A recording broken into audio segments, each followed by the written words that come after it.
AP deputy CM Pawan Kalyan గారు నిన్న assembly సమావేశాల్లో భాగంగా ఆయన మాట్లాడుతూ ఒక కీలకమైన అంశం గురించి, ఒక కీలకమైన ప్రభుత్వంలో భాగమైన ఒక వ్యవస్థ గురించి, అందులో జరిగిన అవకతవకల గురించి పవన్ కళ్యాణ్ గారు చాలా కీలకంగా మాట్లాడడం జరిగింది. అయితే పవన్ కళ్యాణ్ గారు ఆ ప్రస్తావన రావడానికి, వాటి గురించి మాట్లాడడానికి ముందుగా ఆయన కంటే కూడా చాలామంది ఎమ్మెల్యేలు, ఇటు జనసేన ఎమ్మెల్యేలు కానీ, బీజేపీ ఎమ్మెల్యేలు కానీ, టీడీపీ ఎమ్మెల్యేలు కానీ ఉపాధి హామీ పనులు ఏవైతే ఉన్నాయో వాటిల్లో భారీ స్థాయిలో అవకతవకలు జరుగుతున్నాయి. అందులో చాలా వరకు కూడా కింద స్థాయి వ్యక్తి కానించి, అంటే కూలి పనికి వచ్చిన వ్యక్తి కానించి పై స్థాయి అధికారి నాయకుడి వరకు కూడా ప్రతి ఒక్కరూ కూడా ఈ ఉపాధి హామీ పనుల్లో అవినీతి చేయడం జరుగుతుంది. దొంగ సంతకాలు పెట్టి, దొంగ పేర్లు రాసి వాళ్ళ అకౌంట్లోకి గవర్నమెంట్ నుంచి డబ్బులు జమ చేసుకోవడం జరుగుతుందని చెప్పి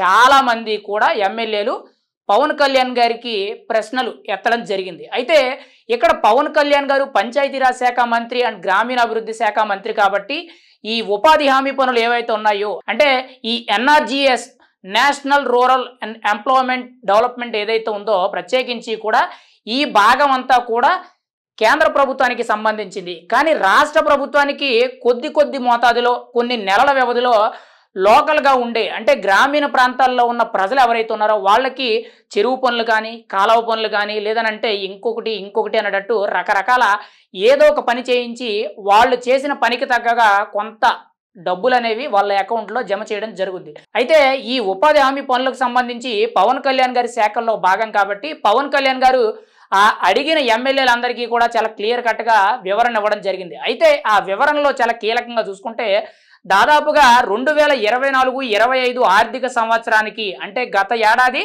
వైఎస్ఆర్సీపీ పార్టీ అధికారంలో ఉన్న చివరి సంవత్సరంలో ఒక్క సంవత్సరంలోనే 250 కోట్లకు పైగా అవినీతి జరిగిందని చెప్పి పవన్ కళ్యాణ్ గారు అయితే అసెంబ్లీ సాక్షిగా మాట్లాడడం జరిగింది. అంతేకాకుండా ఈ అవినీతి అంతా కూడా నిర్మూలించడానికి, ఇప్పుడు దాన్ని దూరం చేసే విధంగా పవన్ కళ్యాణ్ గారు చాలా కీలకమైన నిర్ణయాలు తీసుకుంటున్నట్లు వెల్లడించడం జరిగింది. అవి ఏంటి అని అంటే, ఇప్పుడు వరకు కూడా జరుగుతున్న ఉపాధి హామీ పనులు ఏవైతే ఉన్నాయో అవన్నీ కూడా డిజిటలైజేషన్ చేయడం జరిగింది. అంటే గతంలో ఎలా ఉండదనంటే, పనికి వచ్చిన ఆ మనిషి ఎవరైతే ఉన్నారో మనిషి సంతకం పెడితే ఆ రోజుకి డబ్బులు అనేవి తన అకౌంట్లో జమ అయిపోయేవి. అలా కింద స్థాయి వ్యక్తులు, అంటే కూలి పని వచ్చే వ్యక్తులు, వాళ్ళ పైన మెయిన్గా మేస్త్రులు, లేదనంటే గ్రూప్ లీడర్లు ఎవరైతే ఉన్నారో వాళ్ళు, లేదనంటే వాళ్ళ పైన ఫీల్డ్ అసిస్టెంట్లు ఎవరైతే ఉన్నారో వాళ్ళు, లేదనంటే ఫీల్డ్ అసిస్టెంట్లు అందరికీ కూడా అధికారికంగా ఉన్న ఎండిఓలు కానీ, ఇంకా పై స్థాయి అధికారులు కానీ, లేదనంటే లోకల్గా ఉండే లీడర్లు, అంటే పార్టీ రాజకీయ నాయకులు ఎవరైతే ఉన్నారో వీళ్ళందరూ కూడా ఇందులో భారీ స్థాయిలో అవకతవకలు చేయడం జరిగింది.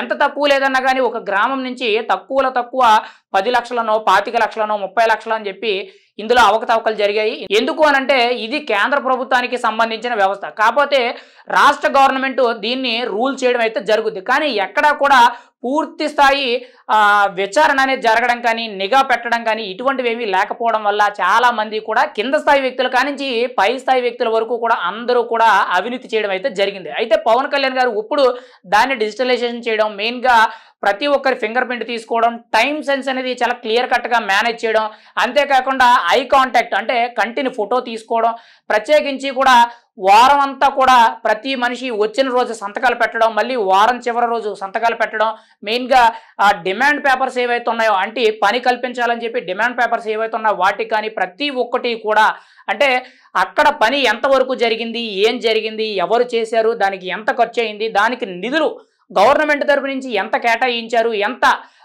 ఉపయోగపడ్డాయి, ఎంత దుర్వినియోగం అయ్యే విధంగా ప్రతి ఒక్కటి తెలిసే విధంగా ఇప్పుడు డిజిటలైజేషన్ చేయడం జరిగింది. దీనివల్ల ఏంటంటే చాలా కీలకంగా చూసుకుంటే అవినీతి అనేది కొంతవరకు తగ్గేది. గతంలో చూసుకుంటే ఈ ఉపాధి హామీ పనుల మీద ప్రతి గ్రామంలో కానీ రాష్ట్ర వ్యాప్తంగా చూసుకున్న ఎంత తక్కువ లేదన్నాగా భారీ స్థాయిలో అవినీతి జరిగింది. ఇప్పుడు పవన్ కళ్యాణ్ గారు ఏదైతే అసెంబ్లీ సాక్షిగా 250 కోట్ల వరకు కూడా ఉపాధి హామీ పనుల్లో అవినీతి జరిగిందని చెప్పారో అంతకు రెండింతలు జరిగిందని చెప్పి నేనైతే చాలా బలంగా చెప్పగలను. ఎందుకంటే గతంలో ఇదే పనికి నేను కూడా వెళ్ళాను. అక్కడ ఏం జరుగుతుంది, ఎలా జరుగుతుంది, ఏంటనేది ప్రత్యక్షంగా నేను చూశాను.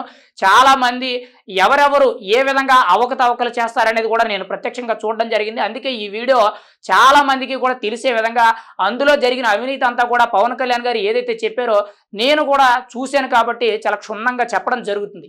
ఏది ఏమైనా కానీ పవన్ కళ్యాణ్ గారు అయితే ఈ ఉపాధి హామీ పనుల గురించి 2024-25 ఆర్థిక సంవత్సరానికి ప్రత్యేకించి కూడా 250 కోట్ల వరకు కూడా అవినీతి జరిగిందని చెప్పి అసెంబ్లీ సాక్షిగా చెప్పడం జరిగింది. దానికి సంబంధించి ఇప్పటికే కూడా సోషల్ ఆడిట్ అని చెప్పి ఒక కార్యక్రమాన్ని మొదలు పెట్టడం, అంటే ప్రభుత్వానికి సంబంధించిన ఎండిఓలే కానీ, ఎంఆర్ఓలే కానీ, తహసీల్దార్లు కానీ, మిగిలిన ఈ ప్రభుత్వానికి సంబంధించిన అధికారులు ఎవరైతే ఉంటారో వీళ్ళందరూ కూడా నేరుగా వచ్చి ఆ పని దగ్గర ఎక్కడి నుంచి ఎంతవరకు పని జరిగింది, ఎటువంటి పని జరిగింది, పనికి తగ్గగా వేతనం అనేది ఆ కూలి మనుషులకి ఇస్తున్నారా లేదా, ఎవరెవరు పనికి వచ్చి సంతకాలు పెట్టి దొంగతనంగా వెళ్ళిపోతున్నారు, ఎక్కడ అవినీతి జరుగుతుంది, ఇవన్నీ కూడా ఈ సోషల్ ఆడిట్ ద్వారా గుర్తించడం అయితే జరుగుతుంది.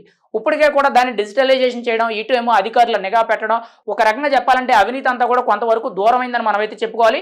ఏది ఏమైనా కానీ ఈ ఉపాధి హామీ పనుల్లో పవన్ కళ్యాణ్ గారికి అధికారిక లెక్కల ప్రకారంగా చూసుకుంటే 250 కోట్లు అని చెప్పారు. కానీ అనధికారికంగా ఓవరాల్గా చూసుకుంటే 5 ఏళ్లలో ఎంత తక్కువ లేదన్నా కానీ 2000 కోట్ల నుంచి దాదాపుగా 5000 కోట్ల వరకు కూడా అవినీతి జరిగిందని చెప్పుకోవడానికి ఎటువంటి సందేహం అయితే లేదు. ఎందుకనంటే ఇందులో భారీ స్థాయి అవినీతి మెయిన్గా వైఎస్ఆర్సీపీ కింద స్థాయి కార్యకర్తలు, లీడర్లు, పంచాయతీ సర్పంచులు, వార్డు మెంబర్లు, కొంచెం పైనుండే నేతలు ఎవరైతే ఎమ్మెల్యే స్థాయి వ్యక్తులు, వాళ్ళ కింద స్థాయి నేతలు ఎవరైతే ఉన్నారో ఇలా ప్రతి ఒక్కరు కూడా ఇందులో ఇన్వాల్వ్మెంట్ అయి ఉండడం, గవర్నమెంట్ మారగానే పోస్టులు అంటే ఈ ఉపాధి హామీ పనుల్లో లీడర్లు ఎవరు ఉండాలి, ఫీల్డ్ అసిస్టెంట్లు ఎవరు ఉండాలి అనేది కూడా వాళ్ళే డిసైడ్ చేస్తున్నారు.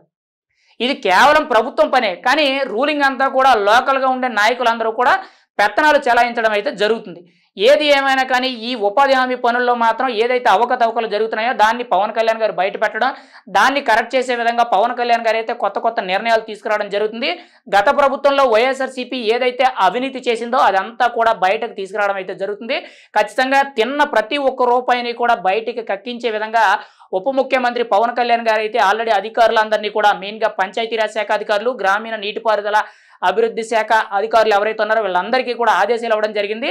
ఈ ఉపాధి హామీ పనుల్లో ఎవరైతే ప్రత్యేకించి కూడా అధికారుల కింద మెయిన్గా ఇన్స్పెక్షన్ ఆఫీసర్ల కింద ఎవరైతే ఉన్నారో వీళ్ళందరినీ కూడా చాలా కట్టుదిట్టం చేయడం జరిగింది. ఇందులో రాబోయే రోజుల్లో ఎటువంటి అవినీతి అనేది జరగకుండా ఉండడానికైతే పవన్ కళ్యాణ్ గారు చాలా బలమైన నిర్ణయాలు తీసుకురావడం జరుగుతుంది. దానికి సంబంధించిన పూర్తి వివరాలన్నీ కూడా నిన్న పవన్ కళ్యాణ్ గారు అసెంబ్లీ సమావేశాల్లో భాగంగా ఎమ్మెల్యేలు అడిగిన ప్రశ్నలకి పవన్ కళ్యాణ్ గారు అయితే సమాధానాలు చెప్పడం జరిగింది. అక్కడ జరిగిన అవినీతి గురించి మాట్లాడడం అయితే జరిగింది.